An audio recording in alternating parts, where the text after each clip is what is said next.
High বন্ধু, good morning, welcome back to my channel দীপকল Dutta and জয়গুরু। সবাইকে জয়গুরু বলে শুরু করলাম আজকের ভিডিও। আজকে তোমাদের সাথে একটা স্পেশাল মেনু শেয়ার করব। সেটা হচ্ছে, দেখো এত সুন্দর সুন্দর গলদা চিংড়ি। তো আজকে গলদা চিংড়ির রেসিপিটা করব। তো মালাইকারি নয়, কারণ মালাইকারিতে নারকেলের দুধ লাগে। তো নারকেল যেহেতু ঘরে স্টক নেই, তো নারকেলের দুধ ছাড়াই কিন্তু আমি আজকে রেসিপিটা করব।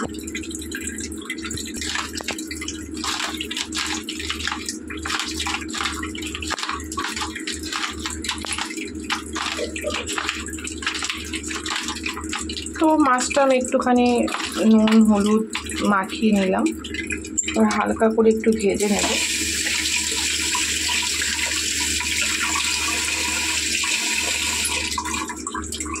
তো এখানে দেখে নাও, তোমাদেরকে একটু দেখিয়ে দিচ্ছি। দেখো, এটার জন্য আমি যা যা উপকরণ নিয়েছি: পেঁয়াজ কুচি, গোটা রসুনটা আমি পেস্ট করব, টমেটো কুচি, আর এখানে আছে দেখো আদা বাটা, আর এটাতে আছে তোমার পোস্ত সর্ষে বাটা। তো সর্ষে পোস্ত বাটা আমি এখানে দেখো নিয়ে নিয়েছি, লঙ্কা হলুদ জিরে ধরে সব কিছু। তো সাজিয়ে নিলে রান্না করতে সুবিধা হয়। তো চলো আমি আস্তে আস্তে কিন্তু শুরু করবো। বন্ধুরা দেখো, রান্নার সমস্ত উপকরণ কিন্তু আমি নিয়ে নিয়েছি। তো চলো এখন রান্না স্টার্ট করব।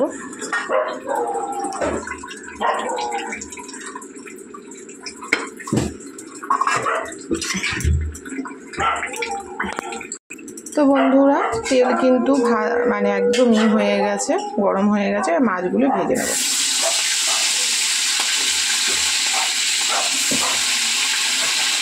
বেশি মাছ না, 4টে মাছ একবারেই ভেজে নেব।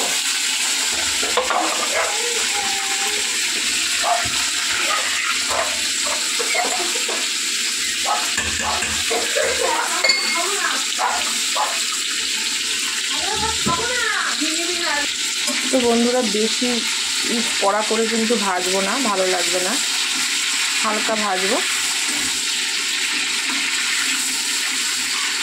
মালাইকারি এর আগে করেছি, বাট এটা একদম অন্যভাবে করছি, সেই জন্য তোমাদের সাথে শেয়ার করা।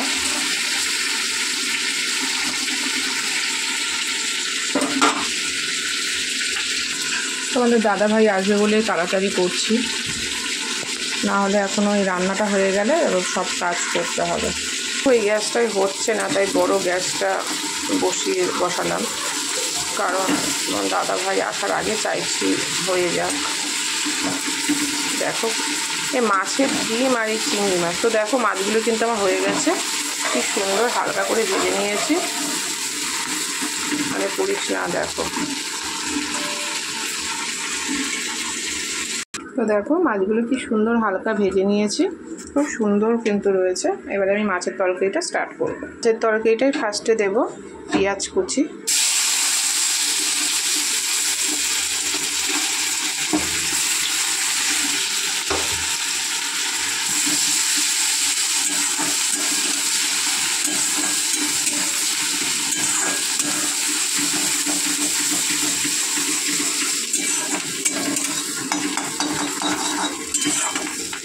তো দেখো, এবারে দেবো টমেটো কুচি। কী বলতো, মাছের ডিম আর চিংড়ি মাছ সবসময় এরকম হয়, এটার একটা কারণ আছে। মাছের ডিমের আর চিংড়ি মাছের কারণটা কিন্তু একই। তো এটা ঠিক হয়ে যাবে। এই বলেছি, টমেটো দেওয়ার পর একটু লবণ দিলে কিন্তু জিনিসটা ভালো হয়।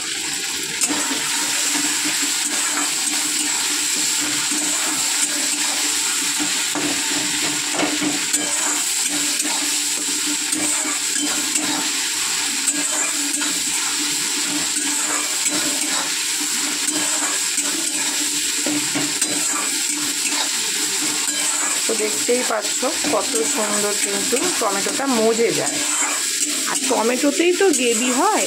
তো সেই কারণে চিংড়ি মাছের মাথাতেও কখনো কখনো ডিম থাকে, তো তাই সেই একই একটা কি বলবো, ওটা অয়েলে একটি ভাব থাকে, যার জন্য না এরকম ফেনা ফেনা হয়ে যায়। ওটা কোনো ব্যাপার নয়। তো বন্ধু দেখো, টমেটো কিন্তু ভালো হয়ে গেছে। এবার আমি এর মধ্যে আদা পেস্ট দেবো, বেশি দেবো না, একদম সামান্য একটু আদা পেস্ট দিলাম। একসাথে রসুন পেস্ট, দুটো একসাথে দিয়ে ভালো করে কষাবো।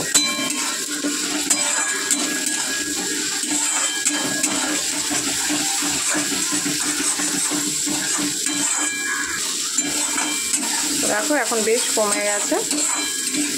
লোদ ধরনের জিনিস যেগুলো সেগুলো একটু হয়, দেখবে চিংড়ি মাছের মাথার দিকটা খুব থাকে।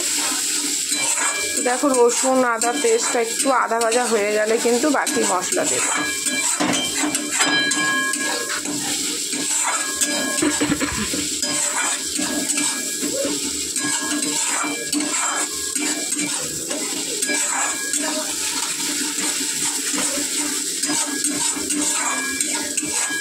সুন্দর, জানি না খেতে কেমন হবে, তোমাদের সাথে কিন্তু ফার্স্ট টাইম আমি করছি।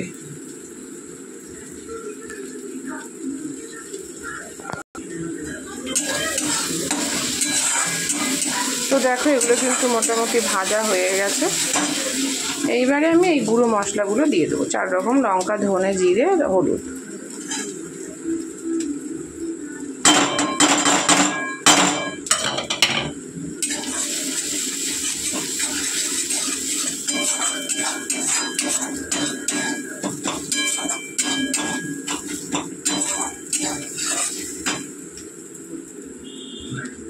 ভাজা মশলা দেওয়ার পর সবসময় একটু জল দিতে হয় যাতে পুড়ে না যায়।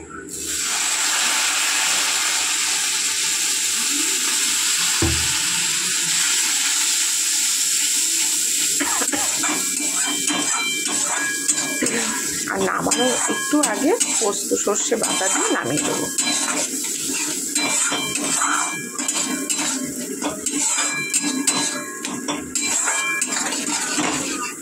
তো বন্ধু যেমন সুন্দর গন্ধ বেরিয়েছে তেমন কিন্তু কালার এসছে, দেখো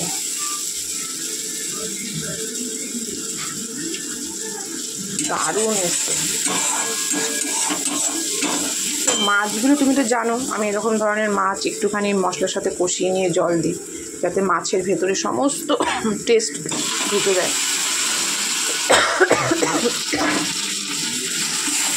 এটাকে ভালো করে মাখিয়ে নিয়ে জল দেবো। হয়ে জাস্ট দেখো কি সুন্দর কালার।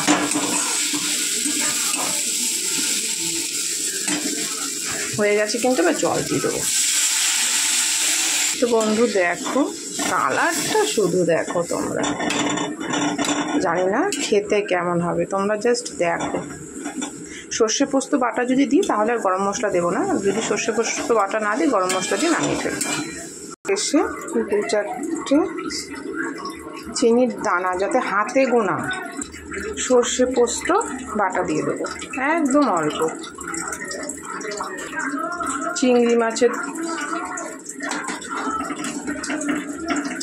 মাছের তো জানো সর্ষে পোস্ত খাটে, তো সেই জন্য যাতে টেস্ট আর একটু অন্যরকম হয়। তোমরা যদি মনে করো যে না তোমরা এরকমই করতে পারো, ওটাকে সর্ষে পোস্তটাকে স্কিপ করে যেতে পারো, কোনো ব্যাপার নয়, তাতেও কিন্তু স্বাদ আসবে দুর্দান্ত। বলেছিলাম বন্ধুরা যে সর্ষে পোস্তটা তোমরা স্কিপ করে যেতে পারো, কিন্তু দিয়েছি দুর্দান্ত স্বাদ এবং গন্ধ বেরিয়েছে। কিন্তু এটা ভালো করে ফুটিয়ে নিয়ে কিন্তু বন্ধুরা নামিয়ে ফেলবো।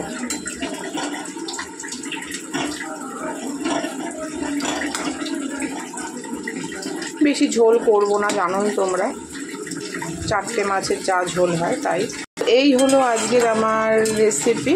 তো তোমাদের কেমন লাগলো অবশ্যই তোমরা কিন্তু জানিও। এটা ঝোলটা আরেকটু টানবো, অবশ্যই লাইক কমেন্ট শেয়ার করো, বেশি বেশি করে শেয়ার করো। আর যারা নতুন আমার চ্যানেলটি দেখছো তারা সাবস্ক্রাইব করে দিও।